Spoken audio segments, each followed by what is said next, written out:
एक विद्यार्थी दोन झाडं या झी24 तास उपक्रमाचं सर्व स्तरातून स्वागत होतंय। पर्यावरणाचा समतोल राखता यावा आणि विद्यार्थ्यांमध्ये निसर्गाच्या प्रति जिव्हाळा निर्माण व्हावा यासाठी विद्यार्थ्यांच्या हाताने वृक्षारोपण करण्यात येतंय। यात परभणी जिल्ह्यातील कातनेश्वर गावच्या प्राथमिक शाळेनेही सहभाग घेतलाय। शाळेच्या मैदानात आणि परिसरात रोपं लावण्यात आली। या उपक्रमादरम्यान शिक्षकांनी विद्यार्थ्यांना पर्यावरण संवर्धनाविषयी मार्गदर्शन केलं। शाळेतील विद्यार्थ्यांनी हाती रोपटं घेत पर्यावरण रक्षणाची शपथ घेतली। शाळेत फक्त झाडं लावलीच जाणार नाहीत तर ही झाडं पाणी घालून वाढवली जातील असं आश्वासन शाळा प्रशासन आणि विद्यार्थ्यांनी दिलंय।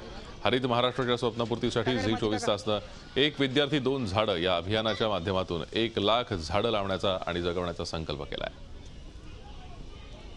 एका विद्यार्थ्याने 2-2 झाडे लावली आणि त्यांना पाणी घातलं, पुन्हा त्यांना काटे लावले, विटायचं ग्राउंड केलं त्याच्या भोवती, त्याला पाणी घालणार आणि रोज संध्याकाळी जाताना एकदा पाणी घालणार। ही जी झी24 तासची मोहीम आहे ती अतिशय चांगली आहे। त्यामुळे विद्यार्थ्यांना लहानपणापासूनच बालपणापासूनच वृक्ष संगोपनाची वृक्ष लागवडीची आवड निर्माण होईल।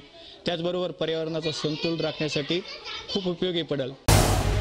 झी24 तास रहा एक पाऊल पुढे।